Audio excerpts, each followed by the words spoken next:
Bismillahirrahmanirrahim. Assalamualaikum warahmatullahi wabarakatuh. Perkenalkan, kami dari kelompok 1 yang akan mempresentasikan sebuah materi yang berjudul rinitis atau sinusitis. Materi ini sebagai tugas dari salah satu mata kuliah, yaitu farmakoterapi infeksi gastrointestinal, pernapasan, tulang dan sendi.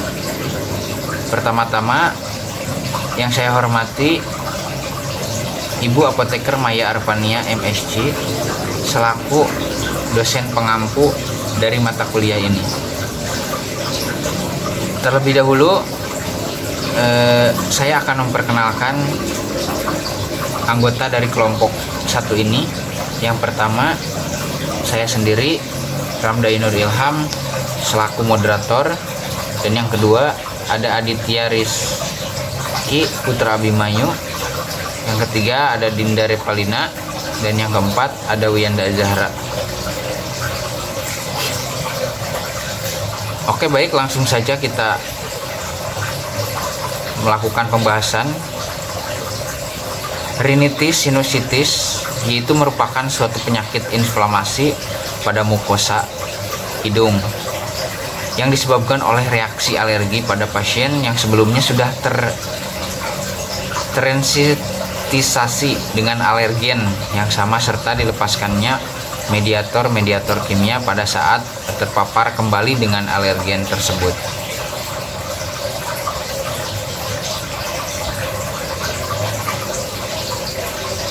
Menurut WHO, ARIA, allergic rhinitis and its impact on asthma, adalah kelainan pada hidung dengan gejala-gejala bersin, rinor, rasa gatal, dan tersumbat setelah mukosa hidung terpapar alergen yang diperantarai oleh IgE. Selanjutnya, saya serahkan kepada pemateri yang kedua. Jenis rinitis. Rinitis dibagi menjadi 3 kriteria. Yang pertama adalah rinitis akut yang terjadi selama 4 minggu. Yang kedua rinitis subakut terjadi antara 4-12 minggu. Dan yang ketiga adalah rinitis kronik yang berlangsung lebih dari 12 minggu. Selanjutnya adalah contoh kasus dari rinitis. Seorang pasien wanita berusia 42 tahun datang ke Poli-THT RSUD Abdul Muluk dengan keluhan keluar ingus dari hidung kiri berwarna kekuningan dan berbau busuk sejak 2 bulan yang lalu. Keluhan dirasakan terus-menerus dan tidak kunjung membaik. Keluhan disertai dengan nyeri tumpul pada pipi kiri dan rasa penuh pada wajah. Pasien juga mengeluh hidung tersumbat terutama pada pagi hari. 3 bulan sebelumnya mengeluh sakit gigi pada gigi geraham bagian kiri atas. Pasien memiliki riwayat gigi berlubang pada gigi geraham sebelah kiri atas sejak 3 bulan yang lalu, tetapi belum berobat lebih lanjut ke dokter gigi. Pasien mengaku sebelumnya tidak kemasukan benda asing ke dalam hidungnya, tidak memiliki riwayat pilek dan bersin-bersin sebelumnya.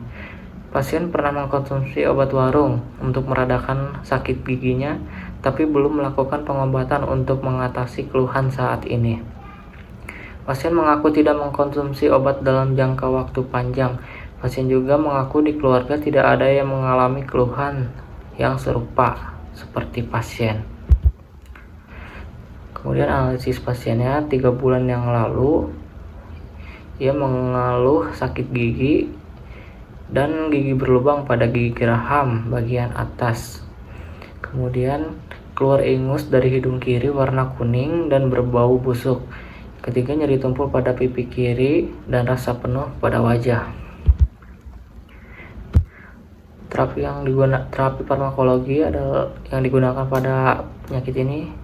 Penata laksanaan umum setelah pemeriksaan penunjang foto rongsen posisi Waters dan didapatkan gambaran edema mukosa dan cairan dalam sinus. Diagnosis pada pasien ini adalah sinusitis maxillaris akut sinistra et causa detogen. Penyakit ini disebabkan karena adanya infeksi bakteri, jamur, atau virus. Maka sinusitis maxillaris ini terjadi peradangan pada kedua sinus rongga rahang. Gejalanya antara lain hidung tersumbat, lendir dari hidung atau tenggorokan yang kental, terkadang bau, nyeri di wajah, sakit gigi, sakit kepala, dan disertai batuk.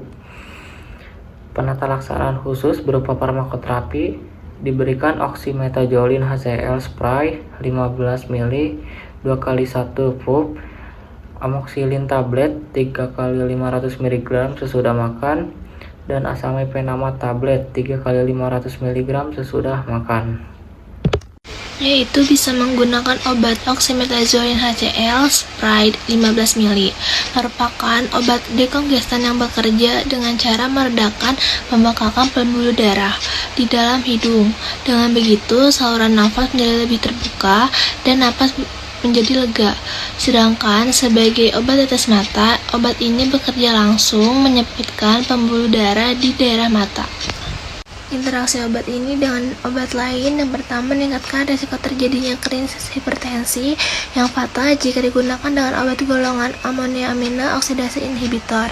Selanjutnya meningkatkan risiko terjadinya aritmia dan hipertensi jika digunakan dengan antidepressans tricyclic atau penekan nafsu makan.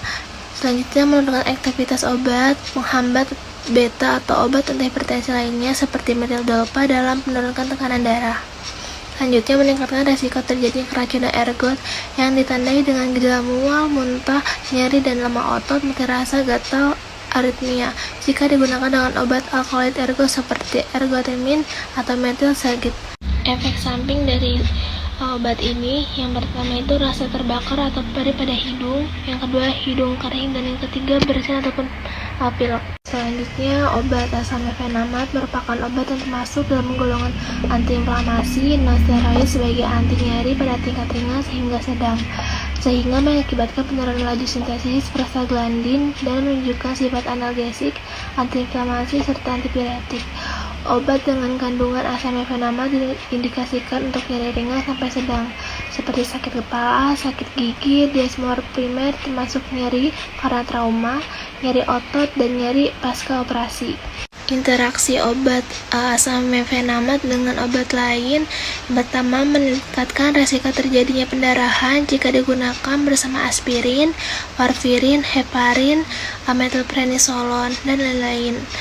Peningkatan resiko terjadi kerusakan ginjal jika digunakan dengan siklosporin atau tacrolimus.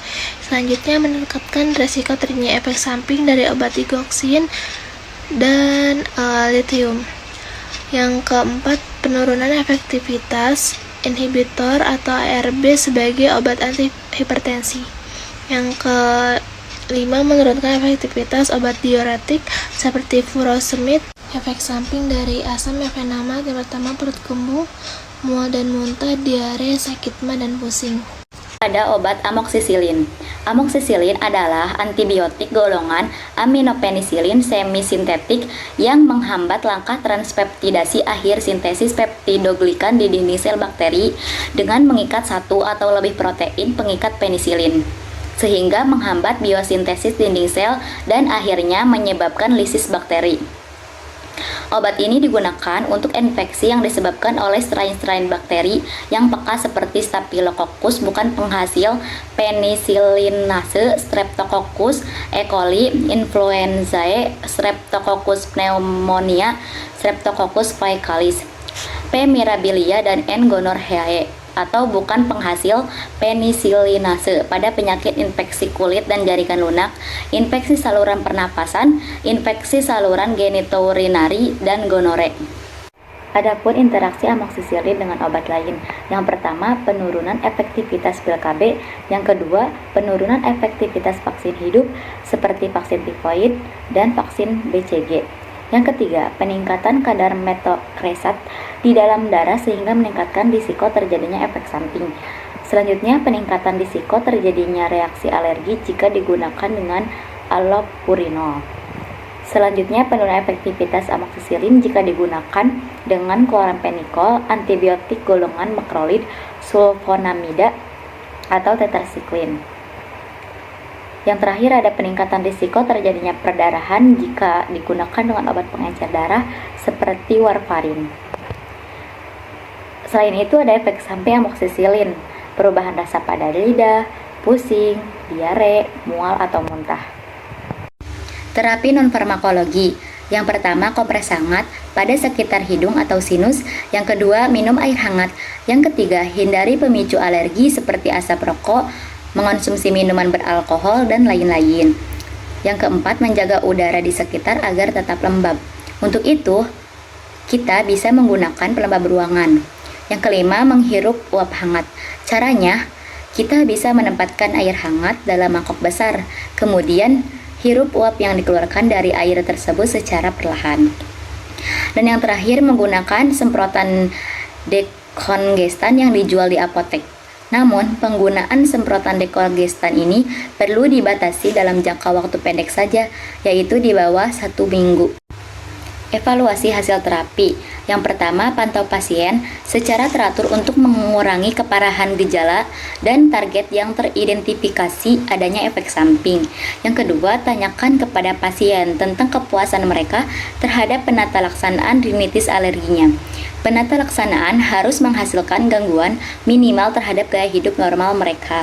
Yang terakhir, survei kesehatan bentuk pendek 36 item studi, hasil medis dan kuesioner kualitas hidup rinokonjungtivitis, mengukur perbaikan gejala dan parameter seperti kualitas tidur, gejala non-alergi, misalnya kelelahan dan buruk konsentrasi, emosi, dan partisipasi dalam berbagai aktivitas.